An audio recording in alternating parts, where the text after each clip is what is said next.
Hello friends, आपका स्वागत है एक बार फिर से द आर्ट्स एजुकेशन में। इस बार हम पढ़ने वाले हैं अध्याय नंबर 5 भूगोल का, जिसका नाम है प्राथमिक क्रियाएं। ये पार्ट 1 है। मैं कोशिश करूँगा कि जल्दी से जल्दी इसका पार्ट 2 भी आ जाए। तो प्राथमिक क्रियाएं आखिर क्या होती हैं? प्राथमिक क्रियाएं हमें उन क्रियाओं को कहते हैं जो कि प्रकृति से संबंधित होती है। प्रकृति से संबंधित क्रियाओं को हम प्राथमिक क्रिया कहते हैं और हम इन्हीं प्राथमिक क्रियाओं के बारे में पढ़ने वाले हैं। तो आइए, सबसे पहले हमें प्राथमिक क्रियाओं को जानने से पहले ये जानना होगा कि आर्थिक क्रियाएं क्या होती हैं। तो हम देखते हैं कि आर्थिक क्रियाएं क्या होती हैं। जिनसे मानव को आय प्राप्त होती है उसे हम आर्थिक क्रियाएं कहते हैं। किसी भी क्रिया से आपको आय प्राप्ति होती है तो हम उसे आर्थिक क्रियाएं कहते हैं। आर्थिक क्रियाएं कितने प्रकार की होती हैं? आर्थिक क्रियाएं मुख्यतः 4 प्रकार की होती हैं। अब वो 4 प्रकार कौन से हैं वो आपके जानने हैं। तो उन 4 प्रकारों में से हम एक प्रकार के बारे में इस पूरे अध्याय में, इस पूरे की पूरी वीडियो में जानने वाले हैं।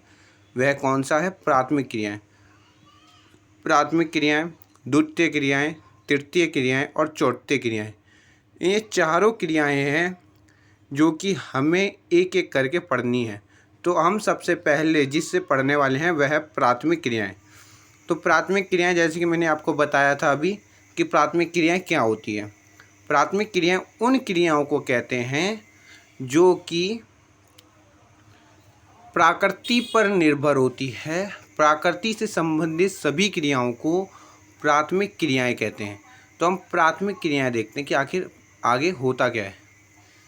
तो अब ये देखते हैं प्राथमिक क्रियाएं क्या होती हैं।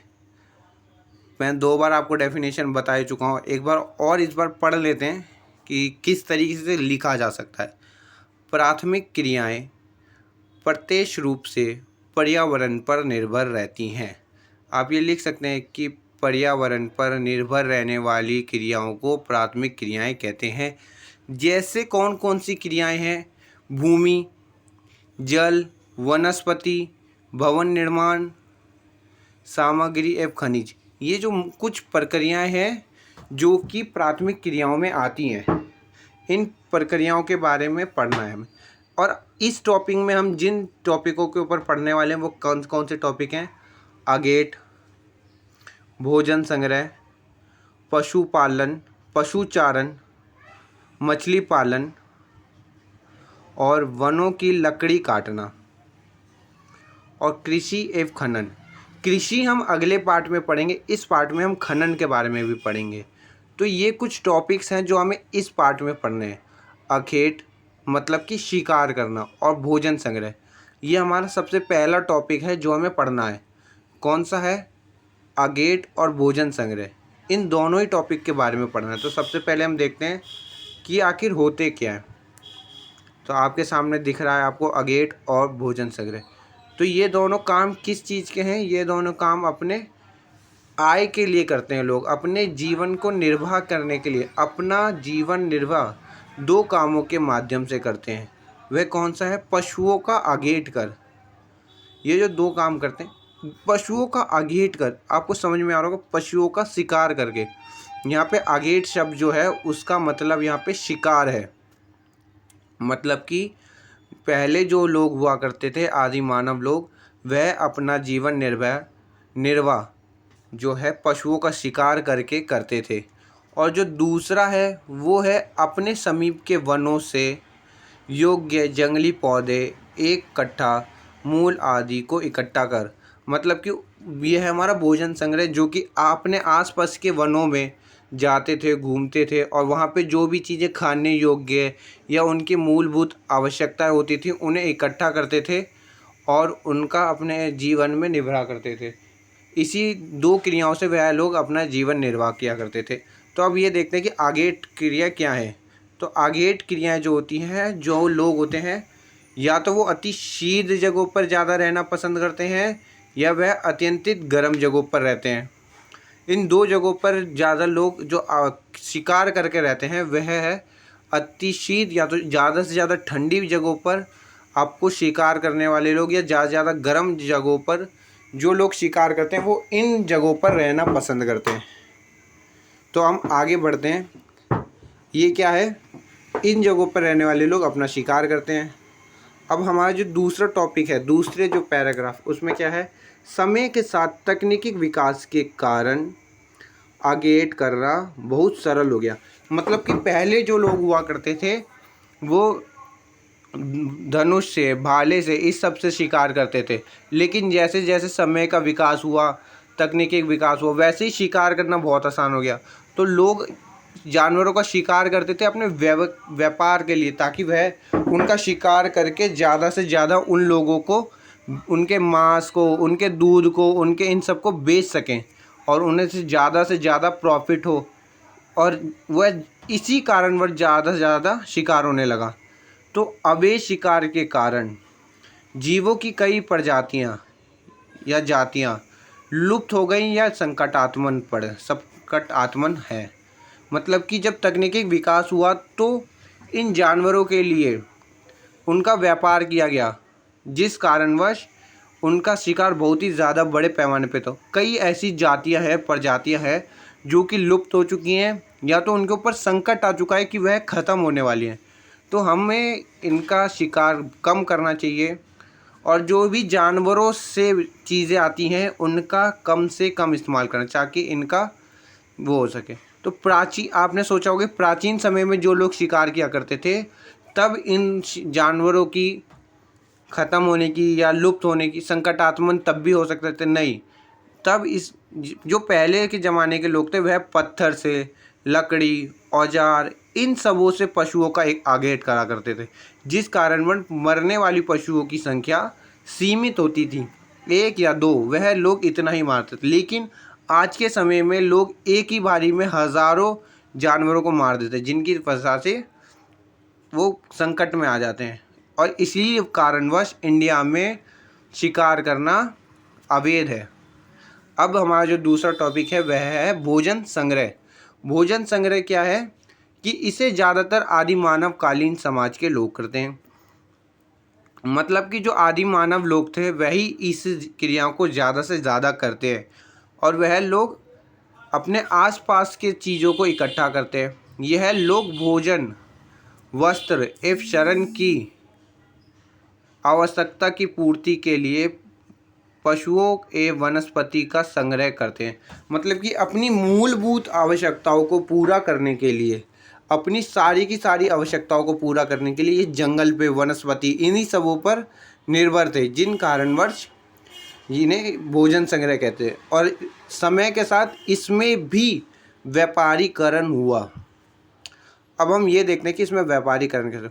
तो भोजन संग्रह एवं प्राचीनतम ज्ञान आर्थिक क्रियाएं, मतलब कि भोजन संग्रह जो है वह बहुत ही पहले से पैसे कमाने की आर्थिक क्रियाएं हैं, जिससे हमें आय की प्राप्ति होती है।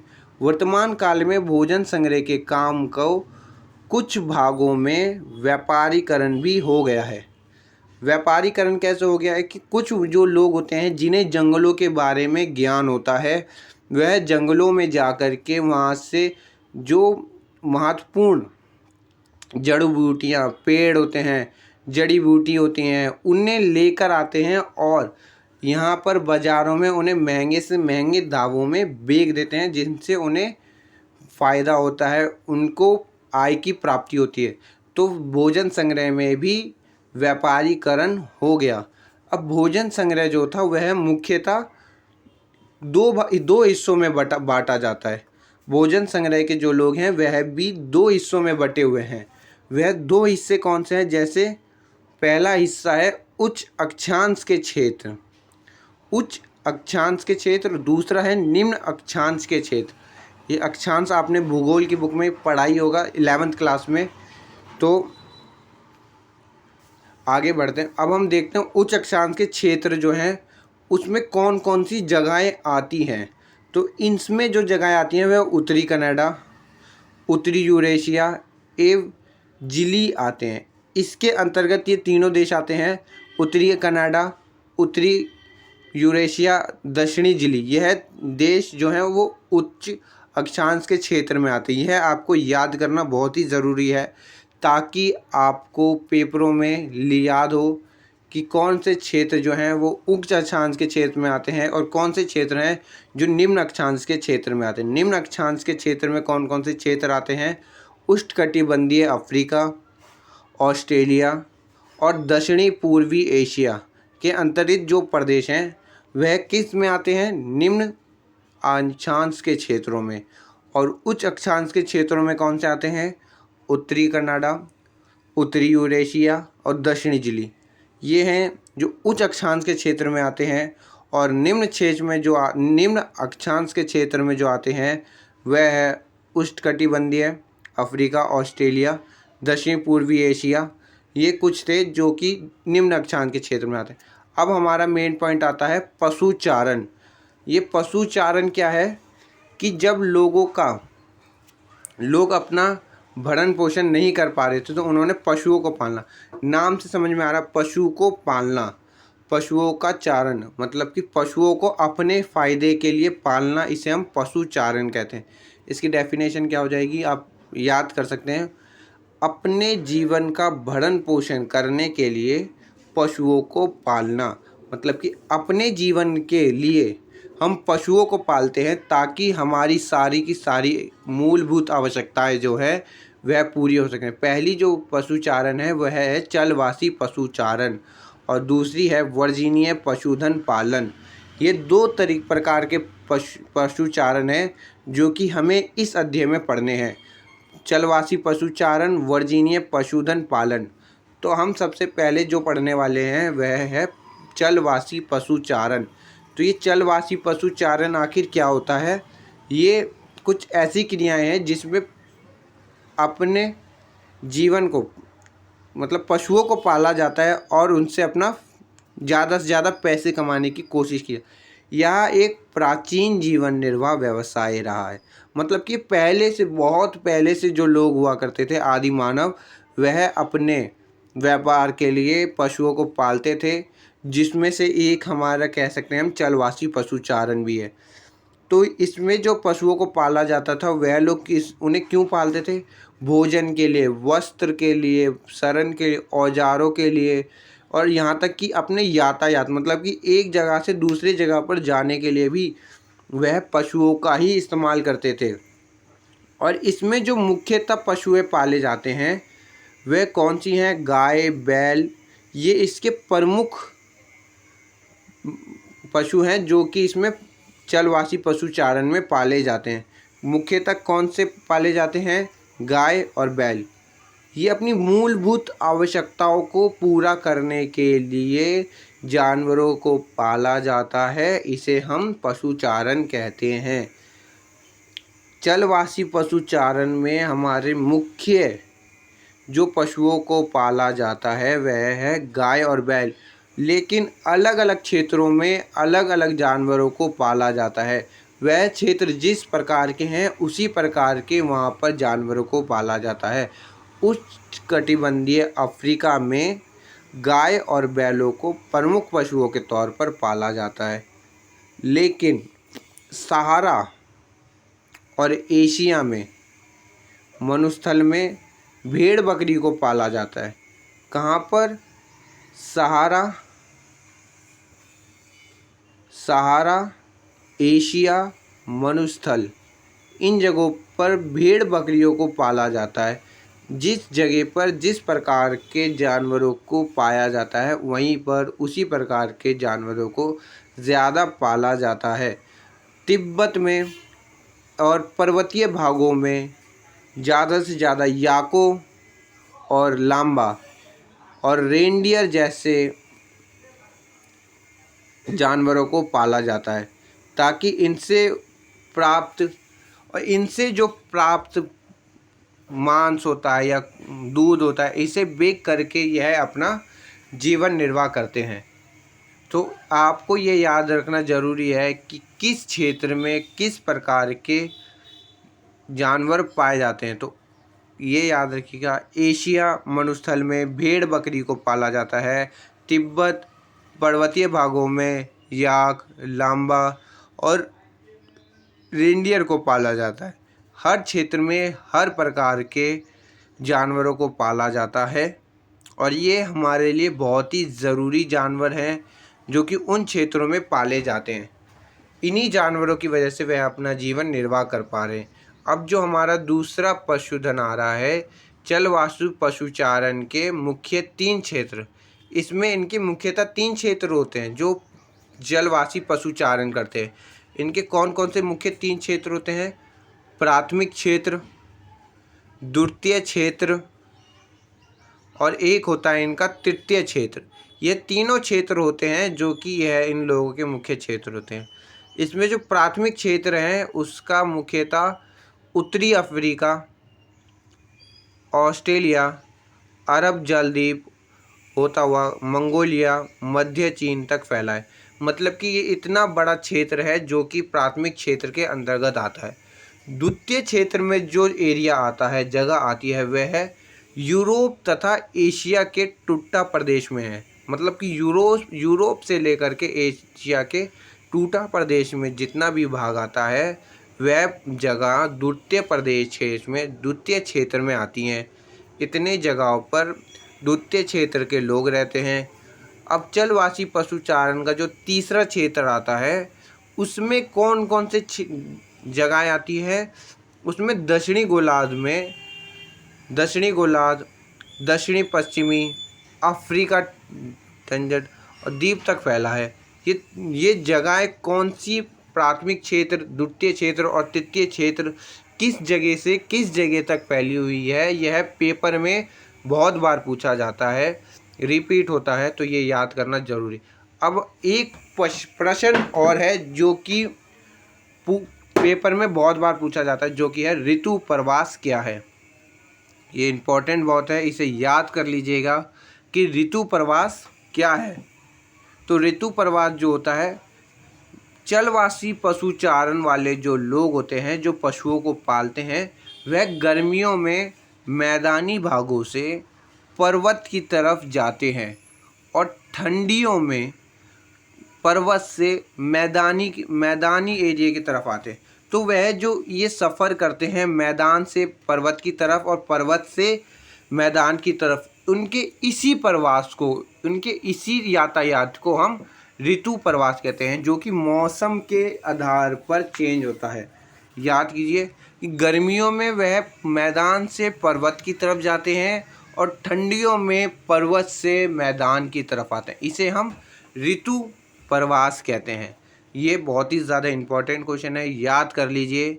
क्वेश्चन बहुत ही बार रिपीट होता है और आता है। हम आगे बढ़ते हैं। क्या है आगे हम पढ़ने वाले हैं वर्जीनीय पशुधन पालन। अब ये वर्जीनीय पशुधन पालन क्या है, इसमें आप जाने होंगे, नाम से जाना होगा पशुधन, मतलब कि इसमें चलवासी पशुचारण के कंपैरिजन में ज़्यादा धन की वो होती है और ये ज़्यादा से ज़्यादा स्थायी होता है, एक ही जगह पर रहता है। ये एक से जगह से दूसरी जगह पर नहीं जाते हैं।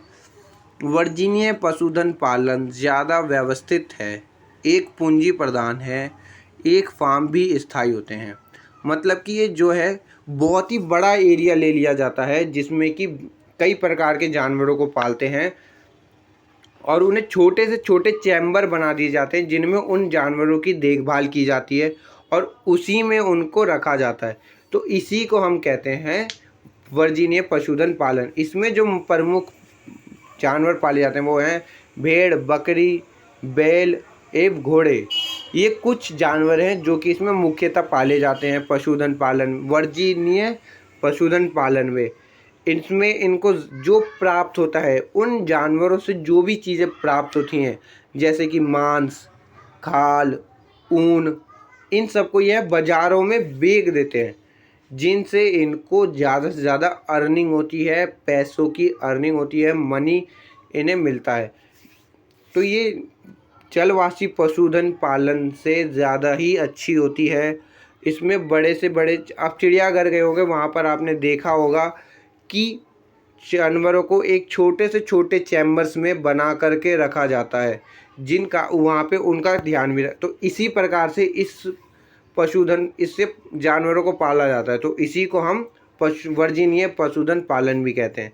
और ये क्या है, इनके जो क्षेत्र हैं न्यूजीलैंड, ऑस्ट्रेलिया और संयुक्त राज्य अमेरिका। ये कुछ देश हैं जिसमें इस प्रकार की पशुओं को पाला जाता है। इन देशों का नाम याद कर लीजिए, न्यूजीलैंड, ऑस्ट्रेलिया और संयुक्त राज्य अमेरिका। ये कुछ देश हैं जो कि ज़्यादा से ज़्यादा लोग पालते हैं, रखते हैं और इनसे ज़्यादा से ज़्यादा पैसे अपने अर्निंग करते हैं। अब हम बात करते हैं खनन के बारे में कि खनन क्या होता है। खनन क्या होता है? खनिजों को ज़मीन से निकालना। आपने खनिज के बारे में ज़रूर पढ़ा होगा, नहीं पढ़ा है तो आप मेरी दूसरी वीडियो देख सकते हैं जिसमें मैंने खनिज के बारे में बताया है। तो खनिज क्या होता है? मानव विकास के लिए खनिज बहुत ही ज़्यादा ज़रूरी है। मानव विकास के इतिहास में खनिजों का जो इस्तेमाल किया जाता था वो सिर्फ़ और सिर्फ ताम्रयुग, कांस्य युग और लोह युग में आपने देखा होगा कि इन युगों में खनिजों को निकाला जाता था। तो खनिजों को निकालने की प्रक्रिया को ही हम खनन कहते हैं। अब प्राचीन युग में जो खनिजों की ज़रूरत होती थी वो ज़्यादा नहीं होती थी। वर्तमान में खनिजों का उपयोग ज़्यादा से ज़्यादा और तकनीकी विकास के लिए है। प्राचीन काल में खनिजों का प्रयोग औजार बनाने, बर्तन बनाने, हथियार बनाने तक ही सीमित था। ये कुछ चीज़ें थीं जिनके लिए पहले के लोग जो थे खनिजों का इस्तेमाल किया करते थे। लेकिन आज के टाइम पर खनिजों का इस्तेमाल बहुत ही ज़्यादा मात्रा में और ज़्यादा ही अच्छे उपयोग के लिए किया जाता है। तो हम सबसे पहले पढ़ते हैं कि खनन की विधियाँ क्या होती है। खनन की मुख्यतः विधि क्या होती है? खनिजों की निकालने की विधि क्या होती है? मुख्यतः दो ही प्रकार की विधि होती है। इसमें उसको दो प्रकार से निकाला जाता है। पहली प्रकार जो है वो है धरातलीय और दूसरा जो प्रकार है उसे हम भूमिगत प्रकार कहते हैं। धरातलीय और भूमिगत खनन को निकालने की कितनी विधियां हैं? मुख्यतः दो विधियां हैं और वह दो विधियां कौन सी हैं? पहली है धरातलीय और दूसरी है भूमिगत। अब हम ये देखते हैं कि धरातलीय विधि क्या है। धरातल क्या है? तो धरातलीय विधि को हम वृत्त खनन भी कहते हैं। ये वृत्त खनन क्या है और ये धरातलीय खनन क्या है?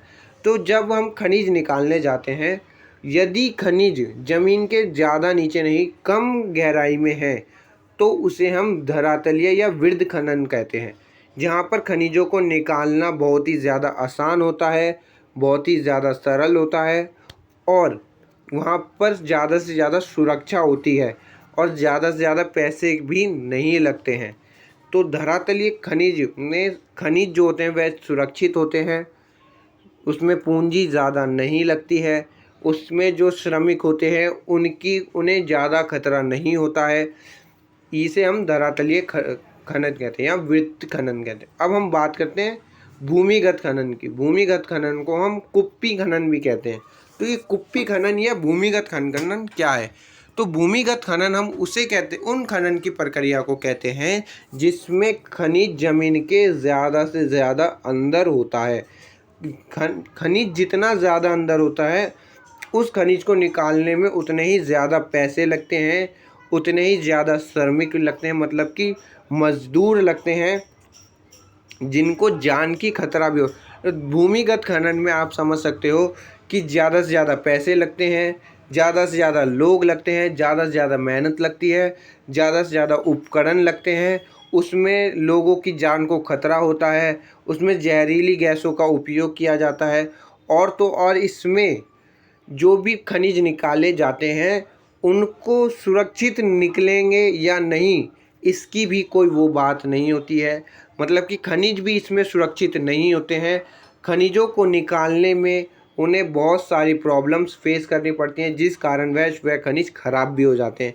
तो भूमिगत खनिज बहुत ही अच्छी है लेकिन वह उसमें ख़तरा है। तो इस पार्ट में यही था। सेकंड पार्ट में हमने सिर्फ़ और सिर्फ कृषि के बारे में पढ़ना है।